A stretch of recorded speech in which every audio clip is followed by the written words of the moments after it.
Ça va bien? Oui, oui, everybody doing well? Right? I don't know who speaks French, but if you do, the few words that I speak. Bonsoir. À bientôt. Bienvenue à Ça va, ce soir. So it's nice to have you here, and thank you for coming. I'm very excited, very thrilled to be presenting tonight. A little bit of what it's been sort of a lifelong love of mine. And by the way, my executive chef for my company here, Jeff Steelman, will be assisting me this evening, as we have a couple dishes going on here. So I see you have notepads on here. You should be very accomplished when we're done and be able to make this at home. No problem when we're done with this. So. All you need is a team of sous chefs like I have in the kitchen, and you'll be fine. But this is a dish that we've been playing with, and a lot of my training comes out of, or most of my training, which comes not only from the Culinary Institute of America, but also working in France and also working for French chefs early on in my career. The time I came out of school, which was 1982, something like that, it was a long time ago, there weren't a lot of American chefs. There was really mostly European chefs that were teaching us the trade. There were a lot of budding American chefs. I worked here, one of my first jobs was at Le Côte Basque here at 55th and 5th, for a chef by the name of Jean-Jacques Rachou. I don't know if anybody had the pleasure of dining at that restaurant. At that time, it was amazing because every chef, there's probably 15 or 20 chefs of recognition and fame today that were in that kitchen, mostly Americans, that were working for him. So it was a time when we were coming up, and I think, honestly, I think American chefs are some of the best chefs, or not the best, or are the best chefs in the world. So I'm very proud to be doing that. But we use French technique, we use Italian technique, I use Asian technique, I use a lot of different techniques. So what we're going to do today is show you really some fun things about aromatic cooking, a little bit about what we do here at Ça va.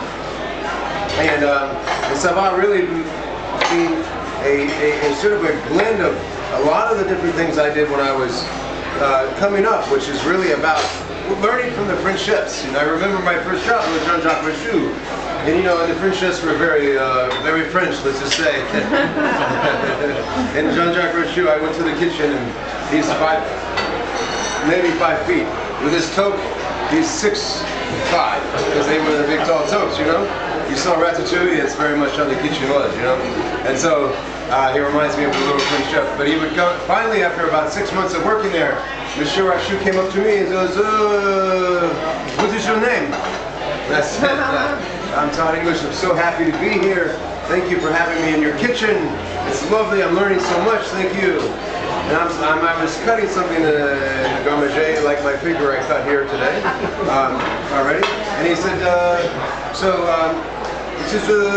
he looks down at me, he looks up at me, looks at what I'm cutting, and he looks at me and goes, oh, you are shit. I said, thank you, chef. Have another. So one of the things, you learn to do is take some of the abuse and the fun and the glory that doesn't happen in this business. Yes, it's become very glamorous, and yes, every chef wants to be on the Food Network and have a glamorous career, but some of the things are about the principles of cooking, about the basics of cooking, and really what I try to do, Chef, you want to grab it, is learn about how to dice onions, learn the basics of cooking, learning the basics of flavors, and that's very much what I love about it. So we're going to actually get a risotto going, and after my illustrious career working in French restaurants, I had the opportunity to go to France and work in France for a chef by the name of Roger Berger, the Moulin Magin of France, and it was amazing food because it was Provençal and delicious food, and very much about the earth and about what grew in the area and all of those Provençal flavors, which were just delicious. But after that, I went to Italy.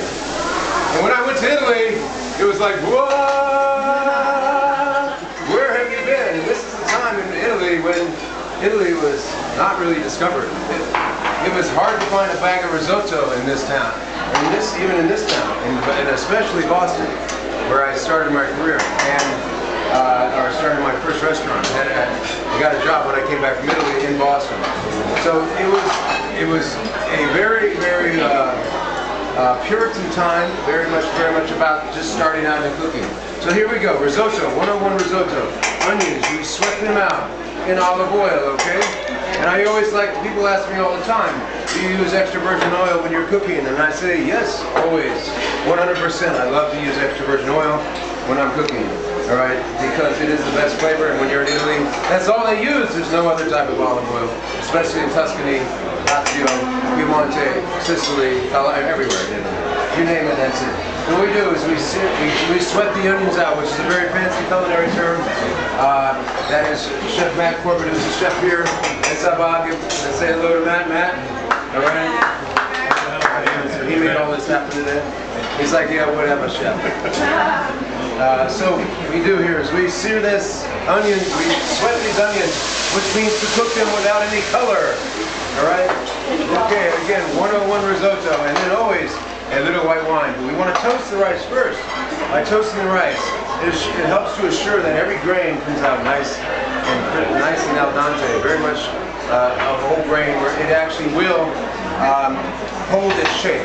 There's nothing worse and no other faux pas, to use a French term, than to overcook risotto in Italy. They will throw you out of the country, right? They have a one-way ticket to France. You can go make the risotto in France like that. So it's very much in faux pas. So we're going to show you here very quickly. Risotto takes 18 minutes. Please time it. 18 minutes. Right? Not 18 minutes and 10 seconds. Not 18 minutes. 18 minutes. All right? That's the perfect risotto at the right temperature. All right? It doesn't matter what altitude you're at. You make the risotto in 18 minutes. That's really how long it takes. The wonderful thing about risotto is you can do many things with it, okay? Which is, using it for leftovers. You can add lots of things to it. The whole idea is that it's short grain rice, and it absorbs the flavor that you're using, okay? So we're going to do this by adding fresh carrot juice, all right? And this is like, oh my God, it's carrot juice right out of the juicer. So that's really what we want it to be, because really it is about adding flavors, and a lot of times it's about adding stock. But in this case, we're adding just juice. This is totally vegetarian. We add no stock. The only thing that we do add at the end is maybe a little butter, which I'll explain later in the blessing of the risotto, and that's how this gets done. So hopefully this will cook sometime in the next 3 hours, and on these burners, in a normal burner, it should take about 20 minutes.